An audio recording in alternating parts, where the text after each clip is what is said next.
അതിഗംഭീരമായ ഒരു story idea, കൂട്ടുനിൽക്കാൻ അതിഗംഭീരമായ താരങ്ങളും എല്ലാവരും ഉണ്ട്. അഭിനയിച്ച് എത്ര വേണോ അവർ നിൽക്കും, 100% അവർ കൊടുക്കാൻ തയ്യാറാണ്.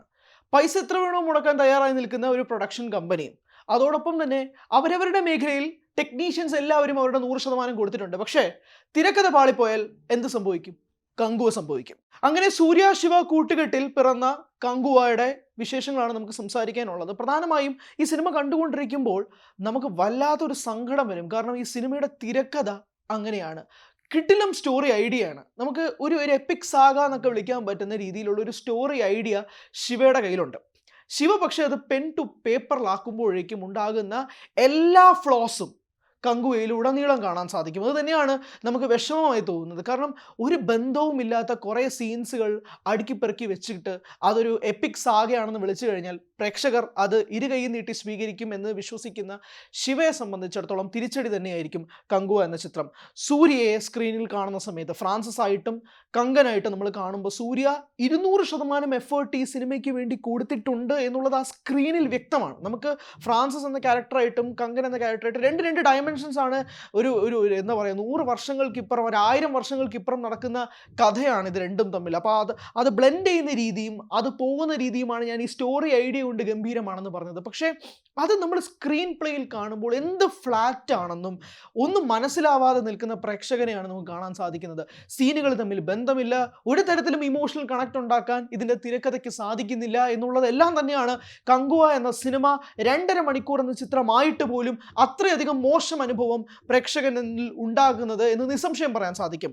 എല്ലാ രീതിയിലും, ഇപ്പോൾ ആർട്ട് ഡിപ്പാർട്ട്മെൻറ്റ് ആയിക്കോട്ടെ, എഡിറ്റിംഗ് ആയിക്കോട്ടെ, ക്യാമറ ആയിക്കോട്ടെ, മ്യൂസിക് ആയിക്കോട്ടെ, എല്ലാ മേഖലകളിലും അവരെല്ലാവരും 100% എഫേർട്ട് ഇട്ടിരിക്കുന്നത് നമുക്ക് സ്ക്രീനിൽ കാണാൻ സാധിക്കും. പക്ഷേ നമുക്കൊരു ഇമോഷണൽ കണക്ട് ക്യാരക്ടേഴ്സായിട്ട് കിട്ടുന്നില്ല. അതിന് പ്രധാനപ്പെട്ട കാരണം ക്യാരക്ടേഴ്സിൻ്റെ അഭിനയ മികവിൻ്റെ കുറവ് കൊണ്ടോ അവരുടെ പ്രശ്നം കൊണ്ടൊന്നും അല്ല, തിരക്കഥയിൽ സംഭവിക്കുന്ന പാളിച്ചകൾ തന്നെയാണെന്ന് എടുത്തു പറയണം കങ്കുവ എന്ന സിനിമ സംസാരിക്കപ്പെടുമ്പോൾ. സൂര്യ എടുത്തു പറയേണ്ടത് അദ്ദേഹത്തിൻ്റെ ഒരു മികവ് തന്നെയാണ്. അദ്ദേഹം തന്നെയാണ് ഈ സിനിമ ഷോൾഡർ ചെയ്തേക്കുന്നത്.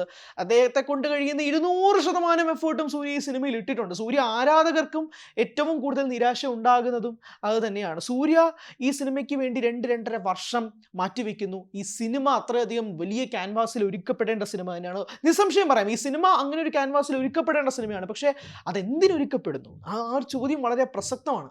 ഇത് എന്തിനായിട്ടാണ് ഒരുക്കപ്പെടുന്നത്? ഇത് എന്തിനു വേണ്ടിയിട്ടാണ് ഈ സിനിമ ഉണ്ടാക്കുന്നത് എന്നുള്ളതും അറിയേണ്ടതുണ്ട്. പക്ഷേ തിരക്കഥ അത്രയധികം ഫ്ലാറ്റാണ്. ഒരു തരത്തിലും പ്രേക്ഷകൻ ഇമോഷണലി കണക്ട് ആവാൻ ഈ സിനിമ കൊണ്ട് സമ്മതിക്കുന്നില്ല ശിവ എന്ന ഡയറക്ടർ. അണ്ണാത്തെ എന്ന സിനിമ വന്നതിന് ശേഷവും അണ്ണാത്തേക്ക് ഒരുപാട് നെഗറ്റീവ് റെസ്പോൺസുകൾ കിട്ടിയിരുന്ന സമയത്ത് പോലും പ്രേക്ഷകർ ശിവ എന്ന സംവിധായകന് മേൽ വെച്ചിരിക്കുന്ന ചെറിയ ഹോപ്പുകൾ ഉണ്ടായിരുന്നു, ചെറിയ പ്രതീക്ഷകൾ ഉണ്ടായിരുന്നു. എന്നാൽ പോലും ട്രെയിലേഴ്സ് ഒക്കെ റിലീസായപ്പോൾ പോലും ഒരു ചെറിയ ഹൈപ്പ് ഈ സിനിമയിൽ വന്നു എങ്കിൽ പോലും ഡയറക്ടർ ശിവയാണ്, അതുകൊണ്ട് സൂക്ഷിക്കണേ എന്നൊക്കെ തരത്തിലുള്ള ഒരുപാട് കമൻറ്റുകൾ സമൂഹ മാധ്യമങ്ങളിലൊക്കെ ഉണ്ടായിരുന്നു. പക്ഷെ അതൊക്കെ മാറ്റി നിർത്തിക്കൊണ്ട് സിനിമ മാത്രമായിട്ട് കാണുകയാണെങ്കിൽ പോലും ആ തിരക്കഥ, ഒരു സിനിമയ്ക്ക് തിരക്കഥ എത്രമാത്രം പ്രധാനപ്പെട്ടതാണ്. സിനിമയുടെ നട്ടലായ തിരക്കഥ വളഞ്ഞു പോയാൽ ബാക്കി ഏതൊക്കെ ഡിപ്പാർട്ട്മെൻറ്റ് എന്തൊക്കെ തലകുത്തി മറിഞ്ഞാൽ പോലും ആ സിനിമയെ സംബന്ധിച്ചിടത്തോളം അത് അപ്ഹോൾഡ് ചെയ്യാൻ സാധിക്കില്ല എന്നുള്ളതിൻ്റെ പ്രൈം എക്സാമ്പിളായിട്ട് കങ്കുവ വരും വർഷങ്ങളിൽ മാറ്റപ്പെടും, യാതൊരുവിധ തർക്കവുമില്ല. അത്രയധികം ഗംഭീരമായ ഒരു സ്റ്റോറി ലൈനാണ് ഈ സിനിമയ്ക്കുള്ളത്. ആ ഒരു സ്റ്റോറി കോൺസെപ്റ്റ്, ഒരു ഐഡിയ, അത് എന്നെ സംബന്ധിച്ചിടത്തോളം ആ ഒരു ഐഡിയ എന്തൊക്കെ രീതിയിൽ വർക്കൗട്ട് ചെയ്യാമായിരുന്നു, അത് ഏതൊക്കെ തരത്തിൽ എക്സ്പ്ലോർ ചെയ്യപ്പെടാമായിരുന്നു എന്നുള്ളതൊക്കെ തോന്നിപ്പോൾ ഒരു വലിയ വിൻഡോ ശിവ തുറന്നു വെച്ചിട്ടുണ്ട്. പക്ഷേ അതേ ശിവ തന്നെ തിരക്കഥയിൽ അത് എല്ലാ വാതിലുകളും അടയ്ക്കുന്ന രീതിയിൽ ഒരു ഫ്ലാറ്റ് സ്ക്രീൻ പ്ലേ പ്രേക്ഷകർ തരുമ്പോഴേക്കും ഒരു തരത്തിലും പ്രേക്ഷകൻ അത് കമ്മ്യൂണിക്കേറ്റ് ആകുന്നില്ല എന്നുള്ളത് തന്നെ പറയേണ്ടി വരും. സിനിമയുടെ തുടക്കം ഫ്രാൻസിസിലൂടെയാണ് പോകുന്നത്. ഫ്രാൻസിസിൽ ഗോവയിൽ വെച്ച് നടക്കുന്ന സംഭവങ്ങളൊക്കെ തന്നെയാണ്. ഫ്രാൻസിസായിട്ട് സൂര്യ വരുന്നു, പാർട്ട്ണറായിട്ട് യോഗി ബാബു ആണ് വരുന്നത്. ഇവർ രണ്ടുപേരും തമ്മിലുള്ള കോമ്പറ്റീഷൻ സീൻസ് ഒക്കെ അത്യാവശ്യം നല്ല രസമുണ്ട്. പക്ഷേ ഇവരുടെ സംഭാഷണം ഓവർ ഡ്രമാറ്റിക്, തിരക്കഥയുടെ പാളിച്ച വീണ്ടും ആവർത്തിക്കുന്നു. ഇതെല്ലാം തന്നെ എങ്ങനെയെങ്കിലും ആ സീക്വൻസ് കഴിഞ്ഞ് കിട്ടിയാൽ മതി എന്ന് ചിന്തിപ്പിക്കുന്ന പ്രേക്ഷകൻ ആദ്യത്തെ 30 മിനിറ്റിലാണ്. പക്ഷേ അത് കഴിഞ്ഞിട്ട് നമ്മൾ വീണ്ടും ചരിത്രത്തിലേക്ക് പോകുമ്പോഴേക്കും, അല്ലെങ്കിൽ ഒരു പീരിയഡ് ഡ്രാമയിലേക്ക് ഈ സിനിമ ഷിഫ്റ്റ് ആകുമ്പോൾ പോലും ആ തിരക്കഥയ്ക്ക് യാതൊരുവിധ മാറ്റവും സംഭവിക്കുന്നില്ല. അതേ രീതിയിൽ തന്നെ വളരെയധികം ഫ്ലാറ്റായി കൊണ്ട് പോകുന്നു. പ്രധാനമായും ഈ സിനിമയിൽ ഉണ്ടാകുന്ന പ്രശ്നങ്ങൾ ഇതിൻ്റെ ഡയലോഗുകളാണ്, സംഭാഷണങ്ങളാണ്. അന്നത്തെ കാലഘട്ടത്തിൽ സംസാരിക്കുന്നവരുടെ ഭാഷ പ്രധാനമായും ഇപ്പോഴത്തെ പ്രേക്ഷകർക്ക് കണക്റ്റ് ആവണമെന്ന് യാതൊരു നിർബന്ധവുമില്ല. സ്വാഭാവികമായും ഒരു സിനിമ ഉണ്ടാക്കുന്ന രീതിയിൽ ആ ഡയലോഗ്സിൽ കൂടുതൽ എംഫസൈസ് ചെയ്ത് ആ ഡയലോഗ്സ് എങ്ങനെയൊക്കെ രീതിയിൽ പ്രേക്ഷകൻ ഇന്നത്തെ കാലത്ത് കമ്മ്യൂണിക്കേറ്റ് ചെയ്യാൻ സാധിക്കും എന്നുള്ളത് തന്നെയായിരിക്കും തന്നെയായിരിക്കും ഏറ്റവും കൂടുതൽ പ്രധാനമായും തിരക്കഥാകൃത്തുക്കളും സംവിധായകരും ശ്രദ്ധിക്കുന്നത്. പക്ഷേ സംഭാഷണങ്ങളിൽ പോലും യാതൊരു രീതിയിലും ഇമോഷണലി കണക്ട് ഉണ്ടാക്കാൻ, പ്രേക്ഷകന് അവരുമായി കമ്മ്യൂണിക്കേറ്റ് ചെയ്യാൻ സിനിമ സാധിക്കുന്നില്ല. സിനിമ വിഷ്വലി അപ്പീലിംഗ് ആണ്. വിഷ്വലി പ്രേക്ഷകരെ സംബന്ധിച്ചിടത്തോളം അത് കാണുന്ന, നമ്മൾ പൈസ കൊടുത്തേക്കുന്നതിൻ്റെ വില സ്ക്രീനിൽ കാണാം. പക്ഷേ ഒരു തരത്തിലും വീണ്ടും ആവർത്തിക്കുന്നു, ക്യാരക്ടേഴ്സുമായിട്ട് നമുക്കൊരു കണക്ഷൻ, ഒരു അറ്റാച്ച്മെൻറ്റ് ഉണ്ടാവാൻ സാധിക്കുന്നില്ല. അത് പ്രധാനമായും ഒരു സീൻ കഴിഞ്ഞ് നമ്മൾ മറ്റൊരു സീനിലേക്ക് പോകുമ്പോഴേക്കും അതിൽ തമ്മിൽ ഒരു ബന്ധവും ഇല്ലാത്ത പോലെ തോന്നും. അത് കഴിഞ്ഞ് വേറൊരു സീക്വൻസസ് മാത്രമായിട്ട് എടുത്ത് നോക്കുകയാണെങ്കിൽ കങ്കുവയിൽ ഒരു 5-6 സീക്വൻസസ് വളരെ ഹൈ ആയിട്ട് നിൽക്കുന്ന ഒരു പ്രശ്നമുണ്ട്. പക്ഷേ നമ്മൾ ഈ ഗ്രാഫ് എടുത്ത് നോക്കുമ്പോൾ ഒരു പ്രധാനപ്പെട്ട പോയിന്റ്, ഒരു സീൻ വളരെ അപ്ലിഫ്റ്റിംഗ് ആയിട്ട് എടുത്ത് അത് മ്യൂസിക്കൊക്കെ ബ്ലെൻഡ് ചെയ്തുകൊണ്ട് എല്ലാ രീതിയിലും ആ സിനിമ എലിവേറ്റ് ചെയ്യാൻ സാധിക്കുന്ന രീതിയിൽ ടെക്നീഷ്യൻസ് എല്ലാവരും കൂടി വർക്ക് ചെയ്യുമ്പോൾ പോലും ആ സീക്വൻസ് കഴിഞ്ഞു കഴിഞ്ഞാൽ പിന്നെ ഒരു ഫ്ലാറ്റ് എന്ന് പറയാനും പറ്റത്തില്ല. അത് നേരെ കുത്തനെ താഴോട്ടാണ് പോകുന്നത്. ഒരു ഹൈ ജനറേറ്റ് ചെയ്ത് കഴിഞ്ഞ് നിൽക്കുന്ന ഒരു പ്രേക്ഷകന് ചെറുതായിട്ടെങ്കിലും ഒരു അഡ്രിനാലിൻ റഷ് ക്രിയേറ്റ് ചെയ്ത് നിൽക്കുമ്പോൾ വീണ്ടും കുത്തനെ താഴോട്ടാണ് ഗ്രാഫ് പോകുന്നതെങ്കിൽ then it comes back to zero. പ്രേക്ഷകൻ വീണ്ടും സീറോയിലേക്ക് തിരിച്ചു വന്നു. ആദ്യമായി ആ സിനിമ തിയേറ്ററിലേക്ക് കസേരയിൽ വന്ന് ഇരിക്കുന്ന പ്രേക്ഷകൻ ആ ഒരു CBFC സർട്ടിഫിക്കറ്റ് കാണുന്ന നിൽക്കുന്ന പ്രേക്ഷകനിലേക്ക് വീണ്ടും ആ സീറോയിലേക്ക് കാര്യങ്ങൾ മാറുകയാണ്.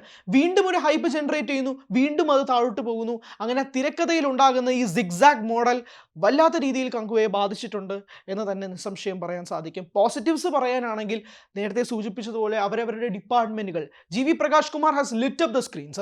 അദ്ദേഹത്തിൻ്റെ മ്യൂസിക് കൊണ്ട് അതിഗംഭീരമായ രീതിയിൽ സിനിമ അത്രയധികം പുൾ ഓഫ് ചെയ്യുന്നുണ്ട്. സാധാരണ നമ്മൾ സംസാരിക്കാറുണ്ട് മ്യൂസിക് ഈ വിഷ്വൽസിന് അത്രയും അപ്പീലിംഗ് ആവുന്നില്ല, അല്ലെങ്കിൽ മ്യൂസിക് കുറച്ചുകൂടി കയറി വരേണ്ടതായിരുന്നു. പക്ഷേ ഇതിൽ മ്യൂസിക് വളരെയധികം രീതിയിൽ മുന്നോട്ട് പോയിട്ടുണ്ട്. എന്നാൽ തന്നിരിക്കുന്ന വിഷ്വൽസോ അല്ലെങ്കിൽ അത് ഉണ്ടാക്കുന്ന ഇമ്പാക്റ്റോ കുറഞ്ഞു പോയി എന്നുള്ളതാണ് ഇതിലെടുത്ത് സൂചിപ്പിക്കേണ്ടത്. അതൊരു ദയനീയമായ ഒരു അവസ്ഥയായിട്ട് ഈ സിനിമയിൽ മാറ്റിമറിക്കപ്പെടുന്നുണ്ട് എന്ന് പറയേണ്ടിയും വരും. പക്ഷേ പെർഫോമൻസ് വൈസ് ഓരോരുത്തരെയും എടുത്ത് നോക്കുമ്പോൾ പോലും അവരെല്ലാവരും, ബോബി ഡിയോൾ ആയിക്കോട്ടെ, സൂര്യ ആയിക്കോട്ടെ, അത് നിൽക്കുന്ന സപ്പോർട്ടിംഗ് ആയിട്ടുള്ള ആർട്ടിസ്റ്റുകളായിക്കോട്ടെ, ഇവരെല്ലാവരും അവരുടെ ഒരു 100% ഈ സ്ക്രീനിൽ കൊടുത്തിട്ടുണ്ട്. അവരുടെ പെർഫോമൻസ് കൊണ്ട് അവരെല്ലാ രീതിയിലും ഇതിനകത്തൊരു മാജിക് സൃഷ്ടിക്കാൻ ശ്രമിച്ചിട്ടുണ്ടെങ്കിൽ പോലും തിരക്കഥ ഫ്ലാറ്റാണ്. തിരക്കഥ ഫ്ലാറ്റ് ആയി കഴിഞ്ഞാൽ സിനിമ താറുമാറായി പോകും എന്നുള്ളതിൻ്റെ പ്രൈം എക്സാമ്പിളായി കങ്കുവ മാറ്റപ്പെടുകയും ചെയ്യുന്നുണ്ട്. എല്ലാ അർത്ഥത്തിലും ആ ഡിപ്പാർട്ട്മെൻ്റ് ആയിക്കോട്ടെ, ഞാൻ നേരത്തെ സൂചിപ്പിച്ചതുപോലെ തന്നെ മ്യൂസിക് ആയിക്കോട്ടെ, ക്യാമറ വർക്ക്സ് ആയിക്കോട്ടെ, അല്ലെങ്കിൽ എഡിറ്റിംഗ് വർക്ക്സ് ആയിക്കോട്ടെ, എല്ലാ രീതിയിലും ഈ സിനിമ ഒരു 100% തരുമെങ്കിൽ പോലും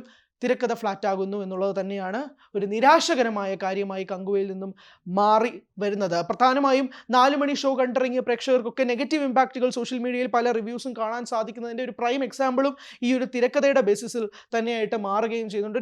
ഒരു ഗംഭീരമായ ഒരു ഐഡിയ തിരക്കഥയിൽ വർണ്ണശബളമായി മാറാതെ പോയതിൻ്റെ പ്രശ്നങ്ങൾ കങ്കുവ എന്ന സിനിമ നേരിടുകയും ചെയ്യും എന്ന് പറയേണ്ടി വരും. ഇമോഷണലി ബിൽഡപ്പ് ചെയ്യാൻ പറ്റുന്ന ഒരുപാട് സീക്വൻസുകൾ ഉണ്ടാവുന്നെങ്കിൽ പോലും അതൊന്നും തന്നെ പ്രേക്ഷകനെ കമ്മ്യൂണിക്കേറ്റ് ചെയ്യാൻ സാധിക്കാതെ പോകുന്നതും കങ്കുവയ്ക്ക് വലിയൊരു നെഗറ്റീവായി മാറുകയും ചെയ്യുന്നുണ്ട്. KE ജ്ഞാനവേൽ രാജ എന്ന പ്രൊഡ്യൂസർ ആവശ്യത്തിനനുസരിച്ച് ഈ സിനിമയ്ക്ക് വേണ്ടി ഫണ്ട് ചെയ്തിട്ടുണ്ട് എന്നുള്ളത് പറയാൻ പറ്റും. വീണ്ടും ഒരു എക്സാമ്പിൾ എടുക്കുകയാണെങ്കിൽ സാധാരണ നമ്മുടെ പ്രൊഡക്ഷൻ പ്രശ്നമാവാറുണ്ട്, ഇത്രയധികം എമൗണ്ട് കിട്ടാറില്ല, അല്ലെങ്കിൽ കുറച്ചുകൂടി ഗംഭീരമായി ഈ സീൻസ് എടുക്കാൻ പറ്റുമെന്നൊക്കെ കരുതിയിരിക്കുന്നിടത്ത് പോലും പ്രൊഡ്യൂസർ എന്ന രീതിയിൽ അദ്ദേഹത്തിൻ്റെ എല്ലാ തരത്തിലും ഈ സിനിമയ്ക്ക് വേണ്ടിയിട്ട് എന്തൊക്കെ ആവശ്യമായിട്ടുള്ള രീതിയിലോ അതൊക്കെ അദ്ദേഹം ഫണ്ട് ചെയ്യാൻ വേണ്ടി തയ്യാറായിട്ടുണ്ട്. അതെല്ലാം നമുക്ക് സ്ക്രീനിൽ കാണാനും സാധിക്കുന്നുണ്ട്. പക്ഷേ ആ ഒരു പ്രശ്നങ്ങൾ നിൽക്കുന്നുണ്ട്. ചില സ്ഥലങ്ങളിലൊക്കെ VFX വളരെ മോശമായിട്ടുണ്ട് എന്നുള്ളതും എടുത്തു സൂചിപ്പിക്കേണ്ടതാണ്. ചില സമയങ്ങളിലൊക്കെ ഓവർ ദ ടോപ്പായി നിൽക്കുന്നിടത്ത് പോലും ഇത്രയൊക്കെ ആവശ്യമുണ്ടോ എന്നൊക്കെ ചിന്തിക്കും. കാരണം നമ്മൾ ഇമോഷണലി കണക്റ്റ് ആവുന്നില്ല. ഇമോഷണലി കണക്റ്റ് ആവാതെ നമ്മളൊരു VFXൽ നിർമ്മിച്ചിരിക്കുന്ന ഒരു സാധനം കാണുമ്പോഴേക്കും ഓട്ടോമാറ്റിക്കലി അത് തിരിച്ചടിയായി മാറുകയും ചെയ്യുന്നുണ്ട്. ഇതൊക്കെ തന്നെയാണ് കങ്കുവ എന്ന സിനിമയ്ക്ക് വളരെയധികം നെഗറ്റീവ് ഉണ്ടാവാനുള്ള ഒരു പ്രധാനപ്പെട്ട കാരണമായി മാറുകയും ചെയ്യുന്നുണ്ട്. ഓവറോൾ എല്ലാ ഡിപ്പാർട്ട്മെൻറ്റുകളും അവരവരുടെ മികച്ച വർക്ക് ചെയ്യാൻ വേണ്ടി ശ്രമിക്കുന്നുണ്ട്. എല്ലാ താരങ്ങളും നടന്മാരും ഒക്കെ തന്നെ അവരുടെ എഫേർട്ട് ഇട്ടുകൊണ്ട് സിനിമയിൽ അവരുടെ പെർഫോമൻസുകൾ കൊണ്ട് അപ്ലിഫ്റ്റ് ചെയ്യാൻ ശ്രമിക്കുന്നുണ്ടെങ്കിൽ പോലും തിരക്കഥ ഫ്ലാറ്റ് ആവുന്നത് കൊണ്ട് യാതൊരു രീതിയിലും ഇമ്പാക്റ്റ് ചെയ്യാതെ പോയ ഒരു എപ്പിക് സാഗയായി മാറേണ്ടിയിരുന്ന ഒരു പീരിയോഡിക് ഡ്രാമയിൽ സംസാരിക്കപ്പെടേണ്ടിയിരുന്ന കങ്കുവ നിലത്ത് പോകുന്ന ഒരു കാഴ്ചയായി മാറുകയും ചെയ്യുകയാണ്. ശിവ എന്ന സംവിധായകൻ വീണ്ടും പ്രതീക്ഷകൾ ഉയർത്തിക്കൊണ്ട് തിയേറ്ററിൽ വന്നിരിക്കുന്ന പ്രേക്ഷകരെ വീണ്ടും നിരാശപ്പെടുത്തിക്കൊണ്ട് മാറ്റുന്ന കാഴ്ചയാണ് കങ്കുവയിലൂടെ കാണാൻ സാധിക്കുന്നത്. അപ്പോൾ കങ്കുവ കണ്ടവരാണ് നിങ്ങളെങ്കിൽ നിങ്ങളുടെ അഭിപ്രായങ്ങൾ പറയുക. എൻ്റെ അഭിപ്രായത്തോട് എതിരഭിപ്രായമാണെങ്കിൽ അത് കമൻറ്റായി രേഖപ്പെടുത്തുകയും ചെയ്യുക. Thank you so much.